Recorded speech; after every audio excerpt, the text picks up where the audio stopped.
وعلیکم السلام ورحمۃ اللہ وبرکاتہ۔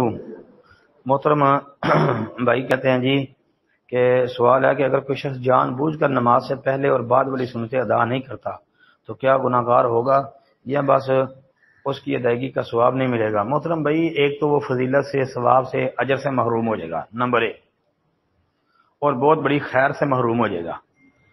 جس طرح کہ ایک حدیث ابو داؤد وغیرہ کے اندر یہ بھی آتی ہے کہ رسول اللہ صلی اللہ علیہ وسلم نے فرمایا کہ قیامت کے دن سب سے پہلے نماز کے بارے میں پوچھا جائے گا، اور اگر نماز کے اندر کوئی کمی ہوگی، کوئی نقص ہوا، تو پھر اس کے نوافل دیکھے جائیں گے۔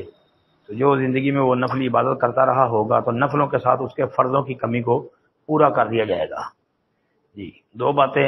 تیسری بات، کثرت سے نفلی عبادت کرنا، جی، فرائض کے ساتھ ساتھ نفلی عبادت بھی کثرت سے کرنا، یہ رسول اللہ صلی اللہ علیہ وسلم کی یعنی رفاقت، آپ علیہ الصلوۃ والسلام کا ساتھ اس کو جنت میں نصیب ہوگا۔ جس طرح کہ صحیح مسلم وغیرہ کے اندر ایک حدیث ہے، ایک صحابی نے یہ خواہش کی کہ اللہ کے رسول، میں جنت میں آپ کا ساتھ مانگتا ہوں، تو نبی علیہ الصلوۃ والسلام نے اس کو یہی بات کہی تھی، کثرت سے سجدے کر۔ تو باقی رہ گئی بات کہ وہ جان بوجھ کے سنتیں ترک کر دے، پہلی بھی نماز سے اور نماز کے بعد والی بھی، تو گناہ گار ہوگا۔